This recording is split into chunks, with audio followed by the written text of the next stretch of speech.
Depression in Post-Secondary School, created by Melina and Natalie. So for our introduction, for our first slide, we did research into a possible link between post-secondary school and depression, trying to see if the more people who will go into university or college are more likely to suffer from depression.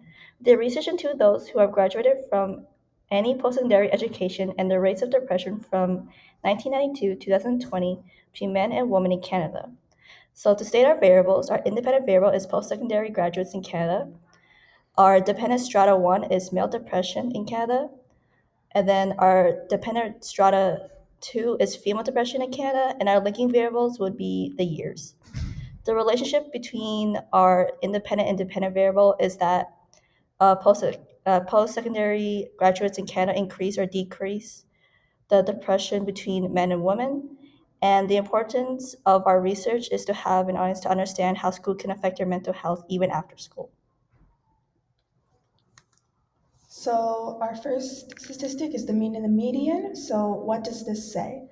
Our data tells us that women are 0.93% more likely to experience depression in Canada than men are. The women were stated to be 2.23% of the depressed population in Canada, whereas the men were only 1.30%.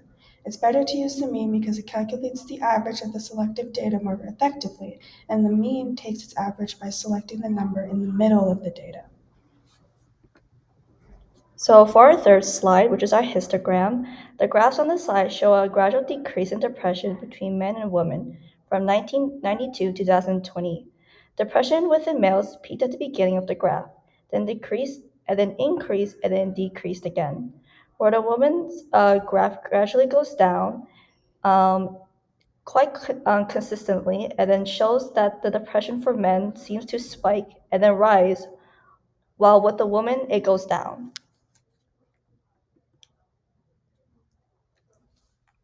For our fourth slide, which is our box and whisker plot, the data is skewed to the right, suggests that the values are more concentrated to the left. The distribution is said to be symmetrical when the box median is in the center and its whiskers are roughly the same on both sides. The distribution is positively skewed and when the median is closer to the bottom of the box and the whiskers shorter on the lower end of the box. By looking at the box by looking at the box and whisker plot, we can indicate that there aren't any outliers because there aren't any dots located on the plot. With our suspected outliers turned on, there isn't any shown because the none of our data falls below our Q1 or Q3 points. So for this slide, we looked at the standard deviation. So some of the conclusions we came from this was that females is larger than males, the females' data is more spread, and male data is more close together.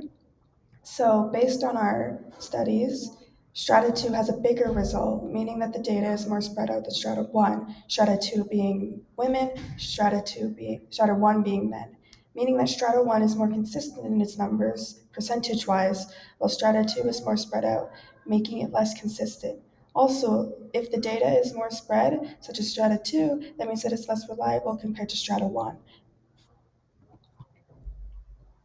So for our fifth slide, which is our scatter plot and correlation coefficient, when observing our scatter plot, both best lines of fit are similar, while also being almost perfectly straight, meaning that the data stay quite consistent. Since the male data is closer to the best line of fit, that presents that the data is more consistent than the females. When comparing the independent variable and the female and the male dependent variables, they have a strong negative moderate correlation with each other. The only thing to note is that the independent variables with female dependent variables are slightly stronger than the male dependent variables. And since both are negative correlation, this means that this is a situation where there is a link between two variables in which one drops in value as the others grow, and both have a strong relationship. In conclusion to this slide, the male data results in is a bit larger than the female's results. This means that the male data is more reliable because how clustered the data is together and how consistent it is. And for the female variable, it's less consistent and more spread apart compared to the males. So, in conclusion of our research and our topic, depression in post secondary school do not seem to have as big of a link as we would all initially think, based on all of the data showing that it's going down and how male and female depression is only going down over the years as more people are even attending post secondary school. It doesn't seem as if these two things are related remotely as closely as we thought. Depression in post secondary schools don't seem to be giving depression in post-secondary school don't seem to have a link as post-secondary doesn't seem to be giving or creating depression for its attendance.